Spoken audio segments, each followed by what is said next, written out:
Giving constructive feedback. In the modern economy, driven by innovations, companies must pursue constant progress. Therefore, employees should understand how they can improve their work. However, it can be a challenging task for some managers to provide them with constructive feedback. Hence, it might be useful to explore the best tactics which can be employed for this purpose and how they can influence employees' performance. The foundation of every business change should lie in corporate culture. A company must have a set of established goals and values shared by its employees who understand that their contribution matters. If constant development is a key objective of a company, giving and receiving regular feedback is natural. It should be clear that the aim of any criticism is an improvement, and such methods are used across the board. As a result, employees would not feel surprised or offended when they receive feedback. By contrast, if they are not used to such a form of assessment, they are likely to feel frustrated or resentful, consequently failing to consider it. Another important piece of advice is to understand the nature of constructive criticism. It should be directed at the action, not the doer, and should inspire improvement, not remorse.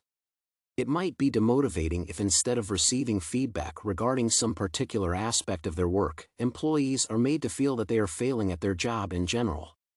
Criticism should not be personal or offensive so that workers can consider it without feeling bad about themselves. It is also better to give regular feedback instead of saving all critical comments for a particular occasion and, then, making them all at once. Employees might feel overwhelmed with the amount of criticism and would not be able to react properly to each item. Regular feedback allows workers to concentrate on one improvement at a time, slowly introducing new habits or altering irrelevant techniques. In addition, making timely comments can prevent an overall decline in performance. While positive feedback is essential for motivating staff members, it is better not to mix it with criticism. If some alterations are interspersed with compliments, an employee may not pay enough attention to the shortcomings mentioned. While pure criticism might be more difficult to accept, it can motivate workers to concentrate on improvements. Both managers and employees would benefit from direct and concise feedback. It is essential to be specific and give concrete examples of a worker's weak points. If feedback is too general, it leaves room for misunderstanding. For example, an employee who is told that they lack motivation may assume that they should be more active during meetings while their manager means they take too much time to finish projects. Instead of simply stating that a person can communicate more with their colleagues, it is better to point out a specific problem, that they did not collaborate with others enough while working on an important project, and it has led to some negative consequences. If feedback is direct and clear, an employee can understand the problem they should be working on and improve their performance. Moreover, they are more likely to pay attention to criticism if it is not concealed by other comments.